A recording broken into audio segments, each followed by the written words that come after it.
Good news to the people of the Philippines and to the people of all nations. Jesus Christ, cheerful, young, and handsome, came to the Philippines on January 12, 2014. He came with a disciple, a young and black and jolly disciple. What a day! I did not expect it. There was no hint of his coming. It is in the Bible that he was coming. But I did not know that day, that suddenly, the Son of God will surprise me. This story follows. First,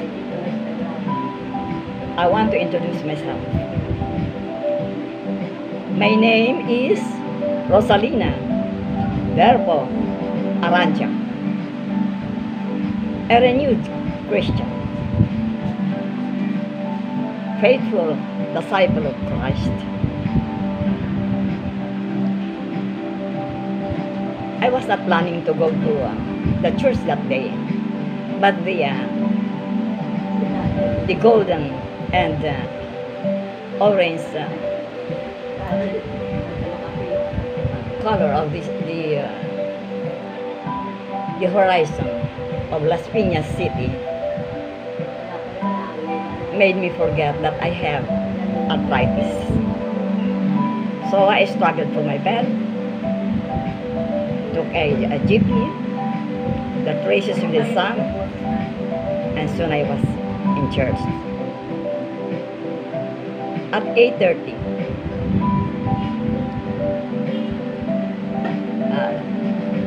I was there.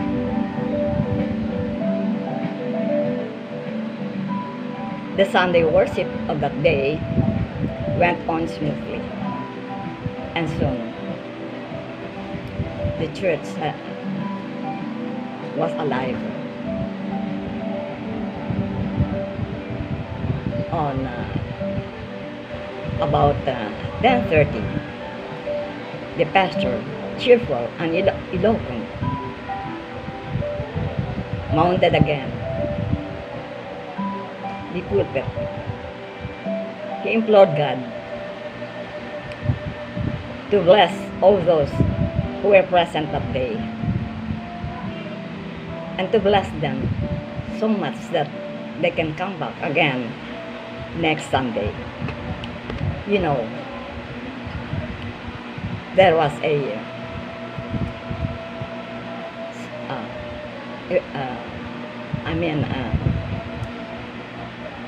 murmur of laughter,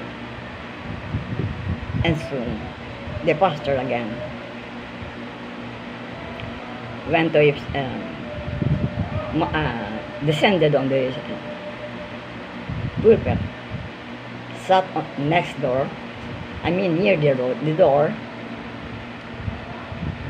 and meditated. I limped after those who were about going to leave, to persuade them to listen to the last praising song, because it's very important. It is a homage to God. But to no avail. The group left. So I detoured to the garden. A little peeved or disappointed. The music of the substitute choir started, and so I inserted my hand on the grill up to my elbow, and when the music started, I raised my hand a little and swayed with the music in adoration. But a few minutes after that, there was something that disturbed me. There seems to be people arriving behind my back. And then it suddenly were on my left. I was partly disturbed. And so I turned to my left.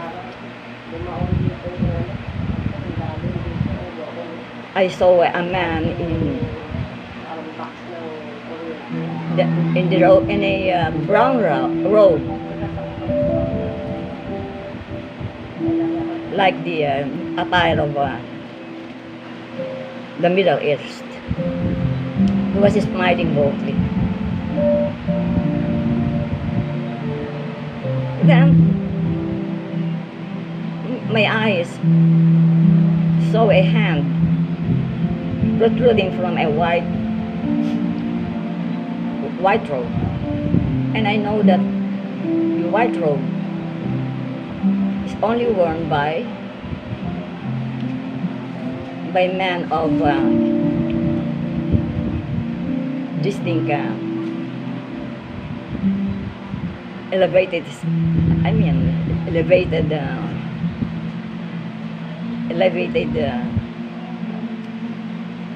I forgot that name. Huwag mo kulit niya na. Elevated reputation. Yeah. I know that white is worn only by elevated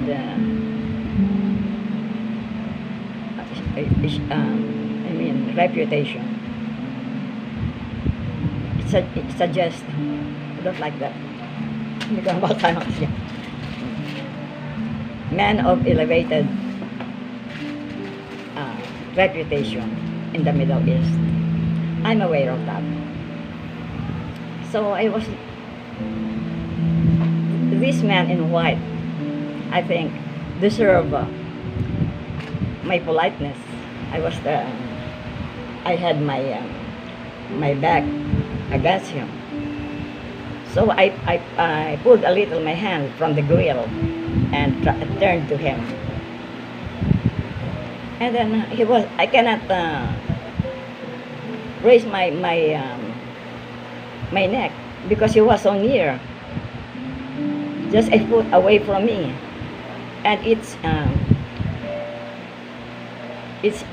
impolite for me to push him or to touch him because he is of elevated reputation.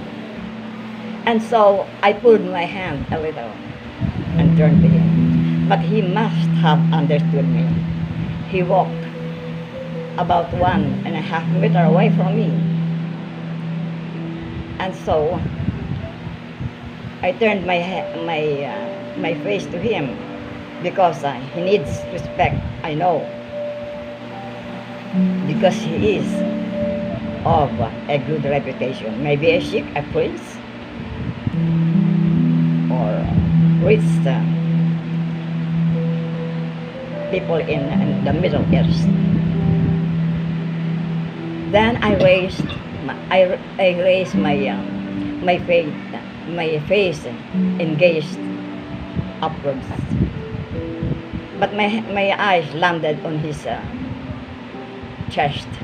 Oh, I said to myself, he's tall. So I tried again. I raised my sorry, kasi ang tagal ko words. And it landed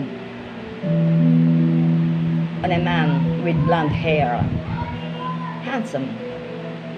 He was looking down at me, and his eyelashes were thick, and his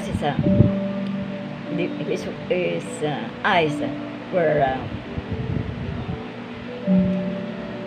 charming. Long, pinch-like nose, and small mouth, small teeth. He was smiling at me, but I did not smile at him. I kept my politeness. I'm a Filipino, so I behave in propriety.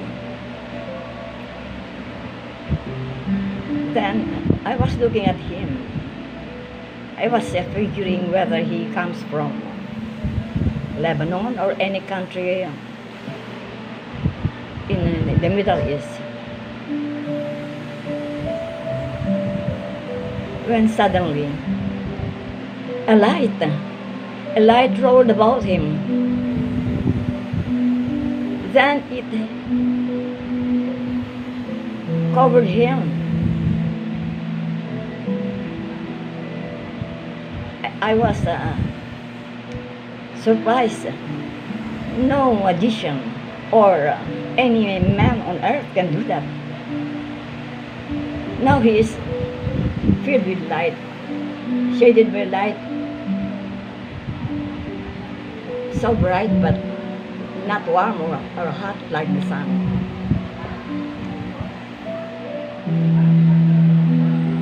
Then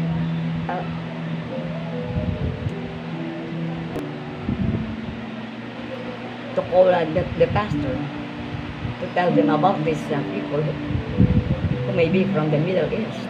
What are they doing here? This is a Christian church. Are they lost? He was looking at me and smiling.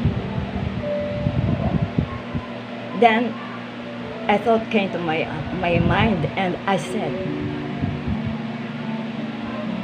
the name came so soon. I was not even thinking of it. Oh, Jesus, you are Jesus. I cried and clasped my hands. He is Jesus. No one can do that but the Son of God. And then he gestured to the other man. He was smiling, both of them, like saying, see, she recognized me. So I cried and I trembled. I said, Jesus,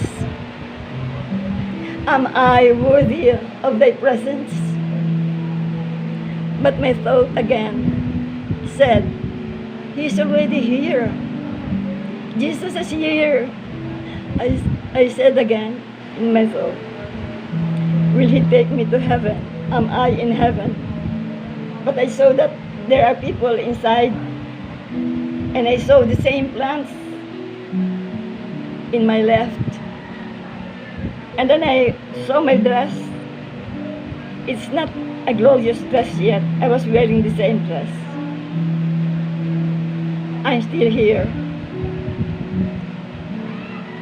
Oh my God. Lord Jesus.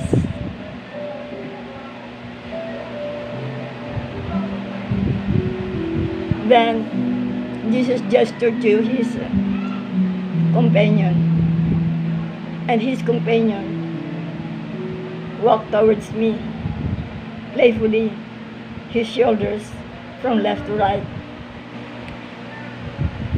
He stood in front of me. I said, what will he do? Will he hypnotize me? He was looking at my eyes. His eyes were black. He has a good face, but his teeth are like pearls, but wide, almost ear to ear. He was looking at me, and I was trembling. Then suddenly, I became calm. I was no longer trembling. Did he hypnotize me? Where is the light coming from? I wonder. Jesus has light, but where is it coming from? Then this disciple left me again. He walked farther than Jesus, and then he smiled at me. So I was looking at him, when suddenly 5 rays of light, glorious light, opened before me, but it was not touching me. It was directed to Jesus. Its ray was yellow on top and white at the bottom, all 5 of them. And when I look at Jesus for the first time, with tears in my eyes, I smiled at him because the light was so beautiful. I have never seen a light like that before. And Jesus was smiling. And then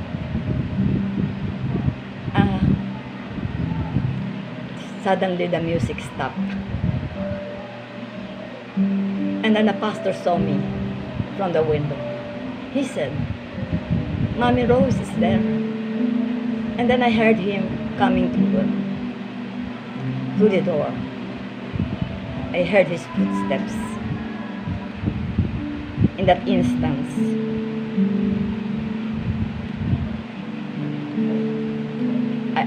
I saw the light coming from above, from a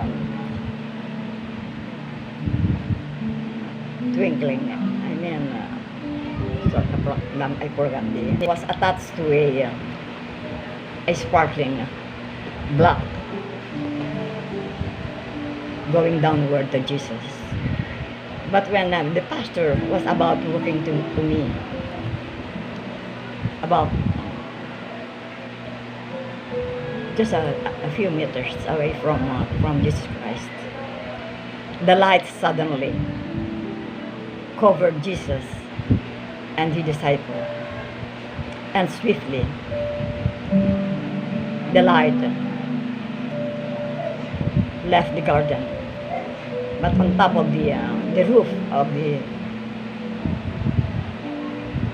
the neighbors, it was waving at me.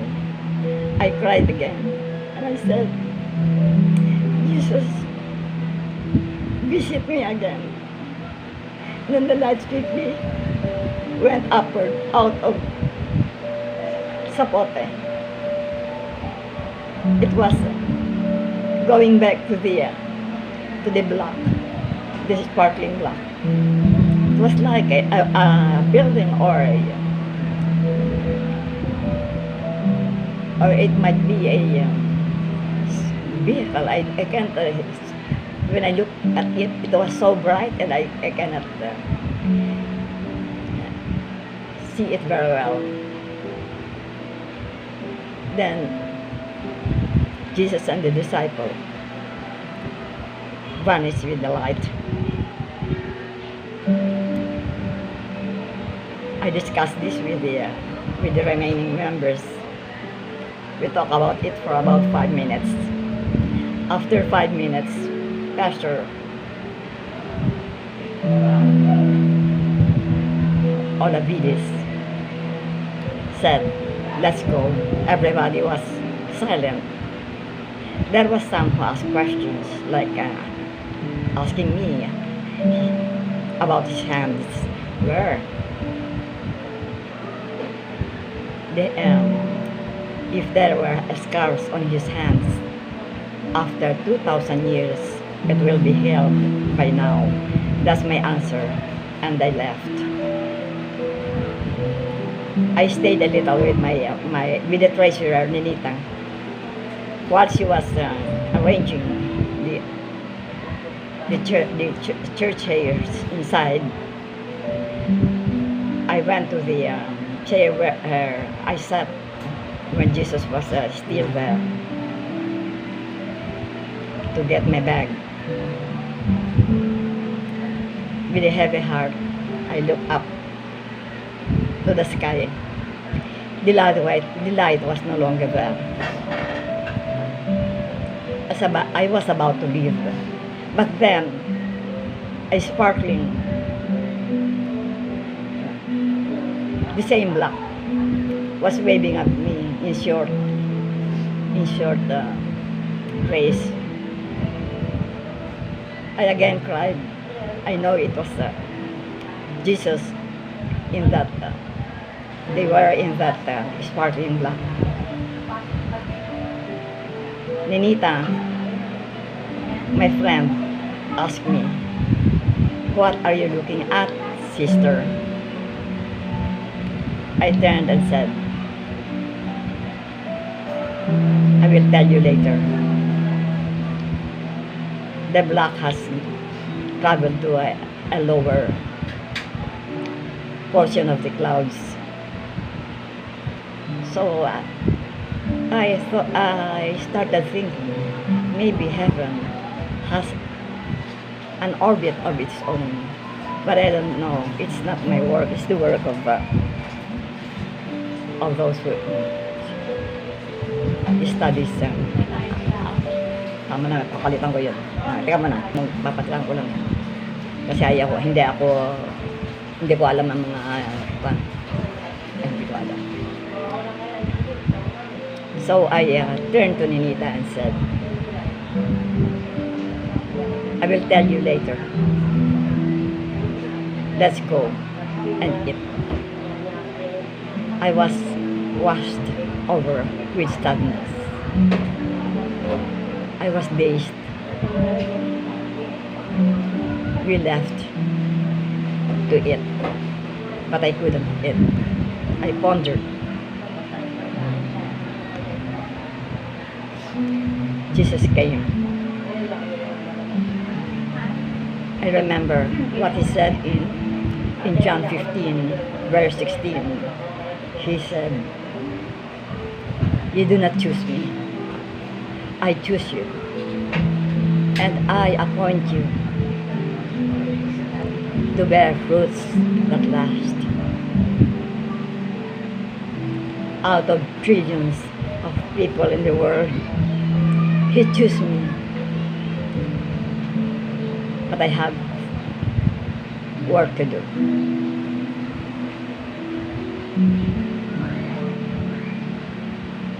And after that,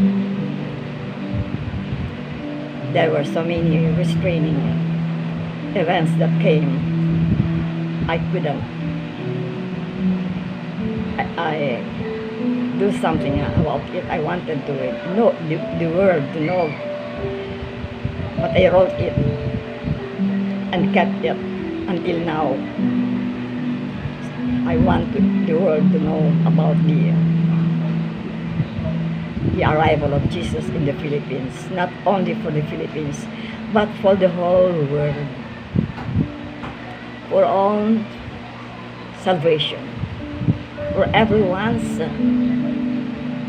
salvation, whether in peace or in war. Jesus came for that, I know. He did not came for me alone. I am just a disciple of Jesus Christ, and for this, before I die, I want this to be known by all people in the world, wherever you are. Please, Jesus had come.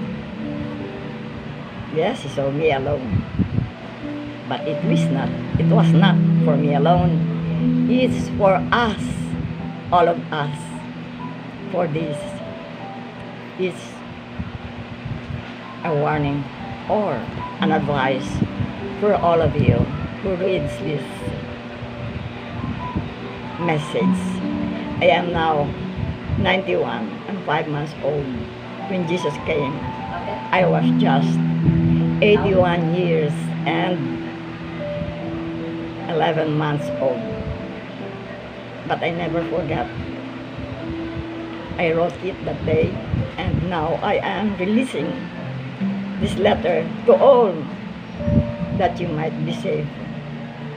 God bless all of you who keep the words of this message